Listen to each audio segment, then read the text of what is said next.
Tudo bem? Vamos para a hora mais importante do dia, que é a hora de meditar na palavra de Deus. Vocês estão fazendo isso? Olha que eu vou cobrar de vocês, viu? Leiam a Bíblia, minha gente. Precisamos nos abastecer de Deus, do Espírito Santo. Precisamos de força para enfrentar as dificuldades da vida, não é? E quando vier a dificuldade, se a gente não estiver abastecido, como é que vai ser? Então, todo dia, né, ler a Bíblia, orar, procurar a Deus, tá certo? Lembre-se, essa é a hora mais importante do dia, mais importante do que comer até. Jesus disse isso, nem só de pão viverá o homem, mas de toda palavra que procede da boca de Deus. Então, leva a sério isso, tá bom? Muito bem, nós estamos ainda no Reavivados por Sua Palavra, estamos no livro de Provérbios, e o livro de Provérbios é maravilhoso, afinal, escrito pelos homens mais sábios que já viveu aqui na Terra, que foi Salomão. E eu separei alguns versículos aqui para a gente discutir um pouquinho. Olha só o que diz aqui. Melhor é o pouco havendo justiça do que grandes rendimentos com injustiça. Tá vendo? Então, às vezes nós temos pouquinha comida ou menos dinheiro, mas se tivermos Deus, tudo está bem, não é? E às vezes tem muito, mas é briga, é desavença, não é infelicidade, vazio no coração. O que é que adianta isso? Certo? Lembrando que nós estamos no capítulo 16 de Provérbios. Outro versículo interessante aqui é o 8, o 9, aliás. O coração do homem traça seus caminhos, mas o Senhor lhe dirige os passos. É verdade, estamos livres para escolher o caminho que a gente quiser. Mas se nós quisermos também, além de escolher o caminho, Deus também vai estar ali nos guiando, nossos passos. Olha só que coisa tão boa. Ok, vamos ler mais alguns aqui. Diz aqui, palavras agradáveis são como favo de mel, doces para a alma e medicina para o corpo. Viu o poder da palavra? Então vamos dizer palavras que levantem as pessoas, que levem vida da pessoa. Da mesma forma que as palavras agradáveis, não é? É medicina, leva saúde para as pessoas. As palavras más levam à morte, não é? Acusações, palavras iradas, entendeu? Então tudo mais. Vamos levar a vida para as pessoas. E aqui diz o 25. Há caminho que parece direito ao homem, mas afinal são caminhos de morte. Então, olha, que caminho você está escolhendo para você? É caminho de vida ou de morte? E se for um caminho que você acha, desconfie de você mesmo, peça a Deus sabedoria. Senhor, esse caminho vai dar em vida ou em morte? Se você fizer isso, o Espírito Santo vai lhe orientar e vai lhe mostrar o que está certo e o que está errado. E para finalizar, esses 3 versos aqui, que é o versículo 1, 2 e 3, do capítulo 16 de Provérbios, diz assim, o coração do homem pode fazer planos, mas a resposta certa dos lábios vem do Senhor. Mais uma vez, temos liberdade de escolher o que queremos, mas também devemos ser humildes o suficiente para dizer, Senhor, esse caminho vai ser bom, porque a resposta certa vem dele, ou seja, dos lábios dele, ou seja, da Bíblia, de uma pessoa mais madura, orientada por ele. O verso 2 diz, todos os caminhos do homem são puros aos seus olhos, mas o Senhor pesa o espírito. Então, pode ser que a gente pense, poxa, não, esse caminho é o certo, mas é o Senhor que tem que dar a decisão final. E o 3, para a gente encerrar, diz assim, confia ao Senhor as tuas obras, e os teus desígnios serão estabelecidos. Então, confie ao Senhor, não é? O que você quer fazer da vida. Confie que Deus vai te ajudar a alcançar esses objetivos. Vamos fazer uma oração, que eu sempre faço no início e no final, hoje não fiz no início, mas vou colocar uma música no início para vocês ouvirem, tá certo? Escutem a música, que é uma oração também, e depois começamos o culto. E agora fecha o olho onde você estiver aí, e vamos fazer a oração. Querido Pai amado, obrigado a Ti por tudo. Apesar dos problemas que temos na vida, em todas as áreas, sabemos que Tu estás conduzindo nossa vida. Nos abraça, Senhor, neste dia. Que seja um dia de grande bênção para todos nós, nossa família. Em nome de Jesus. Amém. Okay. E aí, bom dia, meninos e meninas do meu Brasil varonil. Como é que vocês estão? Vamos lá, começar mais uma aulinha. Estão preparados? Dispostos? Olha, nós vamos estudar agora o continente americano, tá certo? E claro, vou começar para vocês mostrando o que nós temos de melhor, que é o aspecto físico, nossas belezas naturais. Olha só quantas belezas naturais. Na Amazônia, nos Andes, né? Lá no Canadá, certo? Nossas belíssimas praias. Isso de norte a sul do planeta, né? Desde o Polo Norte ao Polo Sul. Nós poderíamos passar horas aqui mostrando belezas naturais, né? As cataratas do Niágara, certo? Nossas belezas praias, nossas ilhas belíssimas. É muita coisa bonita nesse continente americano. Mas não dá para gente passar todo o tempo fazendo isso. Então vejam aí, como foi que se deu esse descobrimento da América. Nós vemos aqui algumas viagens de Colombo, né? Ele primeiro aportou nas ilhas da América Central, tá certo? Na parte insular. Então a partir daí se espalhou pelo resto do continente. Nós vemos também aqui a chegada de Pedro Álvares Cabral ao Brasil, né? Aquela velha história que ele ia para as Índias, né? Ele se afastou um pouquinho da costa africana e chegou ao Brasil, especialmente lá na Bahia, né? Mas está aí mais uma rota europeia chegando na América, nesse caso no Brasil. Muito bem, então aqui está uma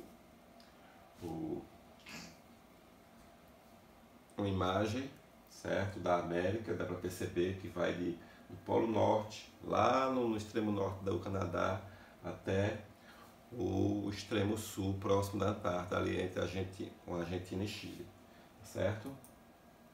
Muito bem, mais uma imagem aí, ó, também chamada de Novo Mundo, não é? Europa, Velho Mundo, então descobriram essas novas terras, passou a se chamar de Novo Mundo. Está aqui mais uma vez a imagem mostrando o continente americano, desde o extremo norte do Canadá até o extremo sul, lá entre o Chile e o Equador, fazendo quase divisa com a Antártida. Muito bem, é o segundo maior continente da Terra, né? Claro, perde para a Ásia é o maior continente, certo? E nós temos aí ao oeste o Oceano Pacífico, ao leste o Oceano Atlântico e ao norte o Oceano Glacial Ártico, tá certo? Tem uma área de mais de 42 milhões de quilômetros quadrados, representa 29% das terras emersas do planeta, estamos ali, e vai de um polo ao outro, como já falei, até o Cabo Horn, né, que fica lá entre o Chile e a Argentina, que tem uma imagem dele, lá próximo da Antártida, certo? Muito bem. Então, para estudar melhor, né, foi dividido em 3 partes. A América do Norte, que compreende os países do Canadá, Estados Unidos e México. Depois vem a parte da América Central, que se divide em América Central Istmica, que é aquela pedacinho de terra que liga norte e sul, e a parte insular, que são as ilhas da América Central, e depois a América do Sul.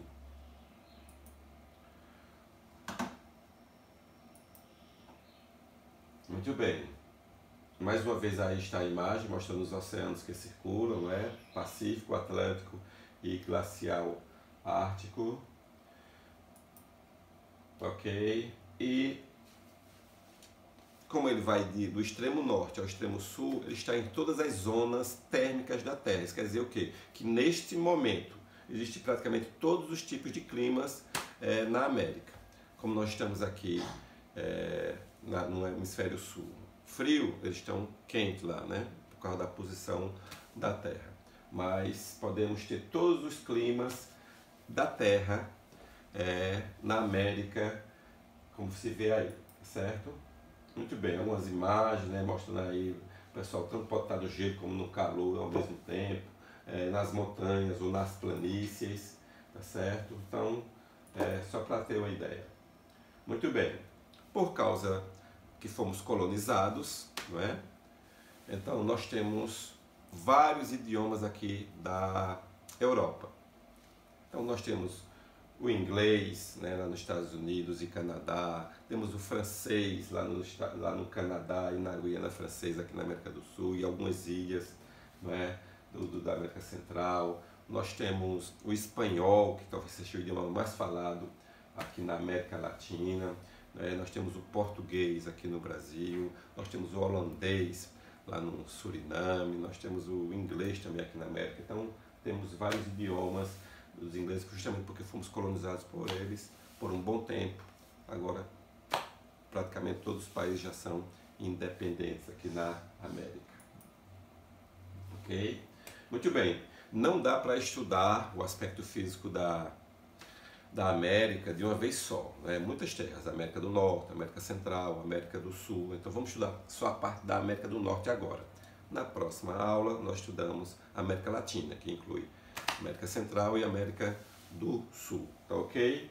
Muito bem, então ó, aqui está um mapa da América do Norte, um mapa físico mostrando mais ou menos como se apresenta o relevo. Então dá para perceber aqui, ó, ali que a oeste, pelas cores barimétricas ali, dá para perceber, é uma grande porção de montanhas, chamada de montanhas rochosas a oeste, que vai desde o Alasca, né, passando pelo Canadá, pelos Estados Unidos até o México, ok? Então essa é a grande cadeia de montanha que fica ao norte, ou que melhor, que fica ao oeste da América do Norte, tá certo? Aqui nós temos uma cadeiazinha pequenininha, que são os Montes Apalaches, ok?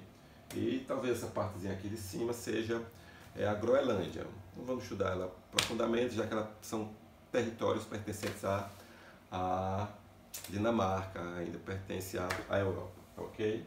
Muito bem, então aqui ao centro fica as planícies centrais, não é?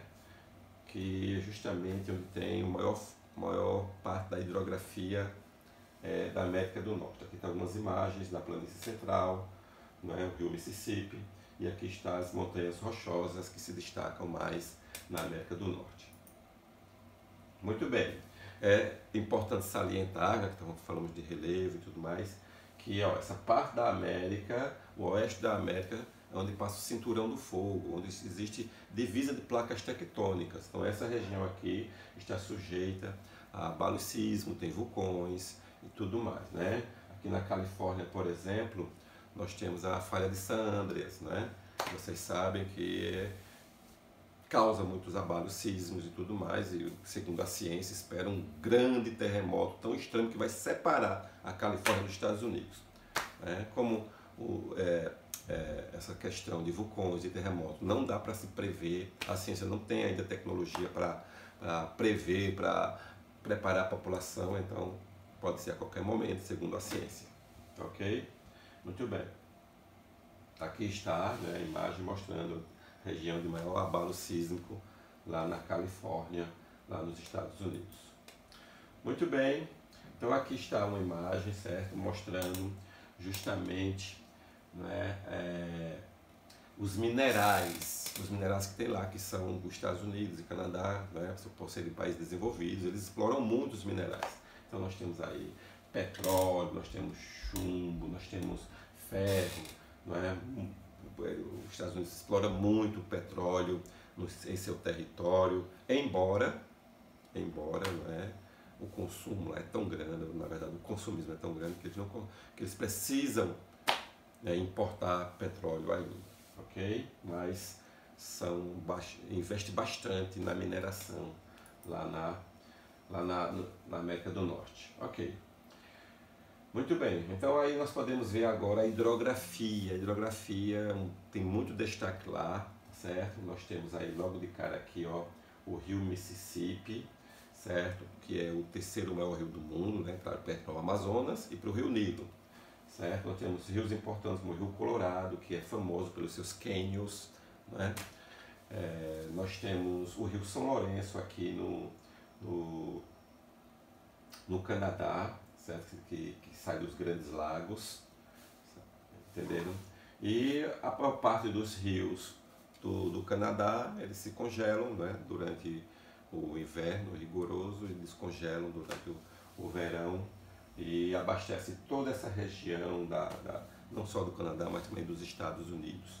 Tá certo? Então o destaque, podemos dizer aqui na hidrografia, é Rio Mississippi, que é o terceiro maior do mundo, esse aqui que passa nos Estados Unidos, tem o Rio Missouri, que é um afluente, tem o Rio Colorado, famoso pelos cânions, tem os Grandes Lagos, que é a maior porção de água doce, né, em território e tamanho do planeta, certo? E temos o Rio São Lourenço aqui no Canadá, que são os grandes destaques da hidrografia da América do Norte, tá certo? Muito bem. Aqui está uma imagem, né? Imagem do Rio Mississippi, muito importante para a navegação, para o transporte, né? Porque é um rio de planície, tá certo? E aqui está a Catarata do Niágara, lá nos Grandes Lagos, entre Estados Unidos e Canadá. Muito bem. Com relação ao clima, como eu já falei antes, não é? O território da América é tão grande, mas tão grande, que vai desde o Polo Norte ao Polo Sul. Então quer dizer que existem climas bem diversos, porque passa por todas as zonas térmicas da Terra. Desde o Polo Norte, zona temperada, zona tropical, e depois vem zona temperada do Sul, zona temperada do Sul, e vai chegando próximo ao Círculo Polar, que é a Antártica. Ok? Então ali, ó, bem ao extremo, né, da América do Norte, nós temos o frio polar, o clima polar, né, onde vivem os esquimós, etc. Depois vem o clima frio, certo? Depois vem, ó, as montanhas, né, o clima de montanha. Depois o temperado, que é nessa região central aqui dos Estados Unidos. Depois vem aqui ao sul dos Estados Unidos, na Flórida, que é aquela região, clima tropical. E nessa região próximo, né, as montanhas rochosas, ali impede que a umidade passe, então ali temos o clima semiárido, aquela região do Texas, dos Estados Unidos, onde tem aqueles filmes, né, de faroeste, aquela região mais seca lá dos Estados Unidos, tá certo? Propriamente é isso que nós temos. Muito bem, algumas coisas interessantes acontecem, já que falamos de clima lá nos Estados Unidos, que são os inúmeros furacões e tornados, né? Sabendo que furacão ele é formado no Oceano Atlântico, tá certo? E tornados é formado como se fosse formado no próprio continente mesmo. Ambos são devastadores, tá certo? E por isso que já existe uma política de prevenção, né, de detectar esse furacão já no oceano, para prevenir a população já é prevista com relação a isso, tá certo? Muito bem, inclusive, ó, nessa região central, chamada Alameda dos Furacões, porque todo ano passa 20, 30 furacões, tornados, nem se fala 500, já chegou até 1000 tornados por ano.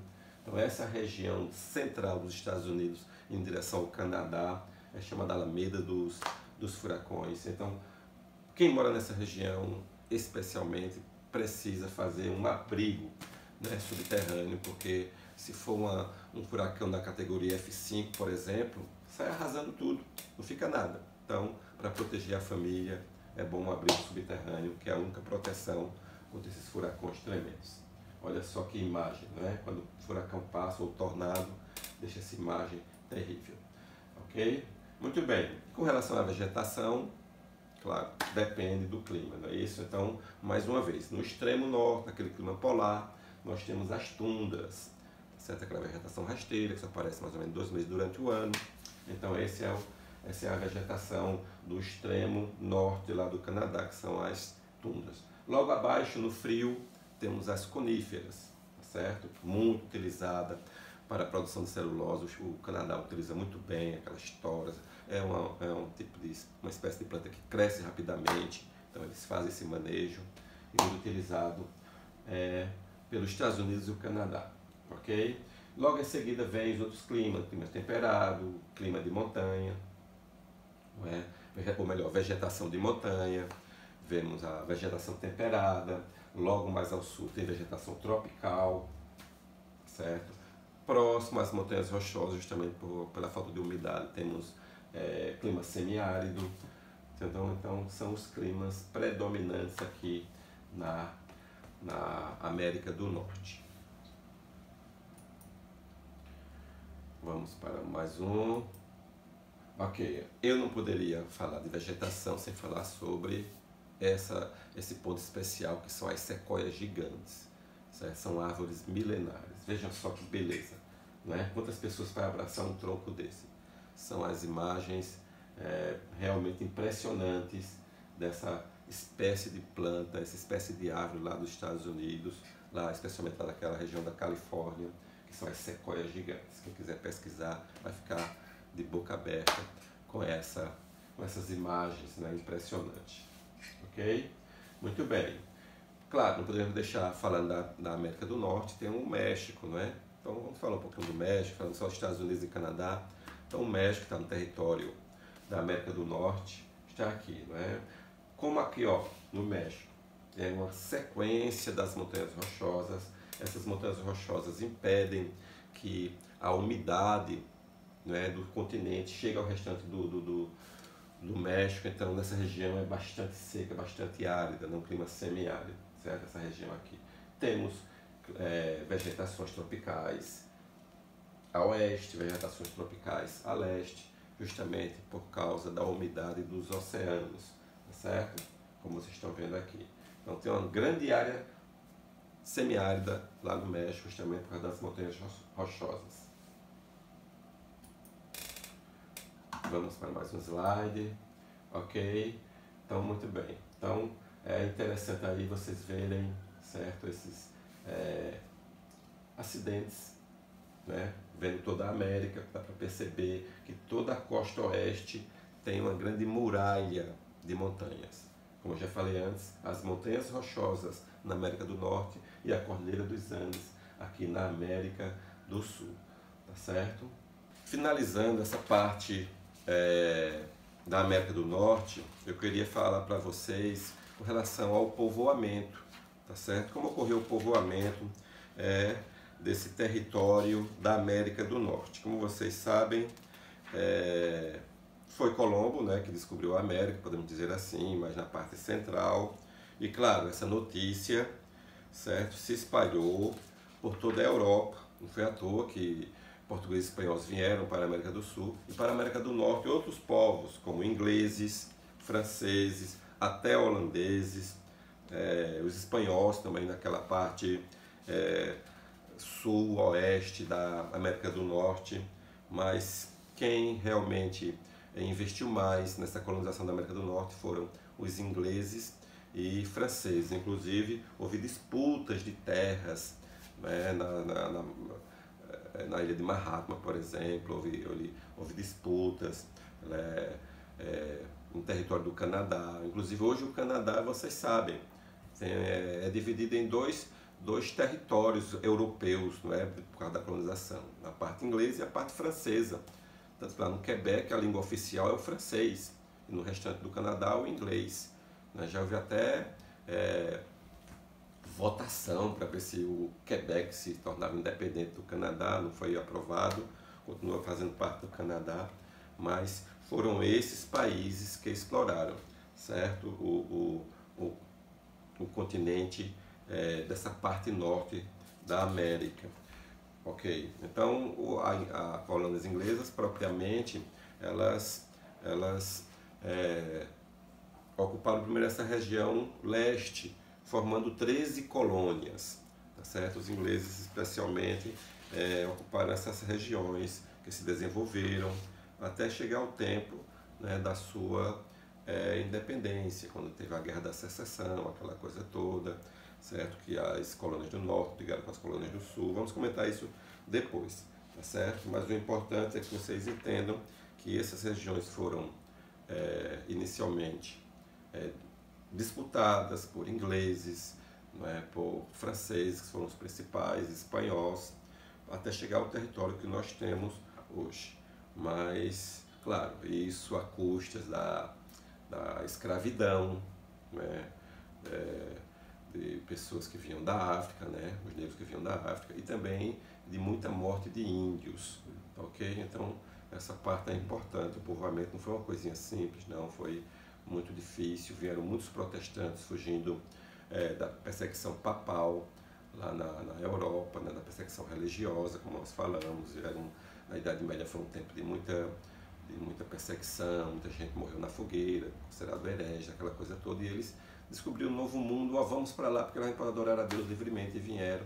Por isso que os Estados Unidos é considerada a nação mais protestante do mundo, não é? Justamente porque foram os protestantes que vieram para a América colonizá-la, e colonizaram muito bem, né? Se tornou hoje o país mais desenvolvido do mundo, ok? Muito bem. Então teve a Guerra de 7 anos entre Estados Unidos e França para disputar territórios. Os Estados Unidos também disputou terras com a parte espanhola, né? Aquela parte do Texas, da Califórnia, tudo pertencia à Espanha, e venceu também, até chegar ao território que nós temos hoje nos Estados Unidos, ok? Muito bem, então é importante salientar essa questão da colonização, do povoamento, que não foi uma coisa simples, como aqui no Brasil, que a gente vai discutir depois, mas foi uma coisa muito triste, porque foi muita morte de pessoas inocentes e tudo mais, algumas guerras, até chegar ao território que nós temos hoje, ok? Então, um abraço para vocês, tá? Estudem, respondam as questões, depois manda para o E-Class, e aí tá tudo bem, ok? Um abraço para todos. Tchauzinho.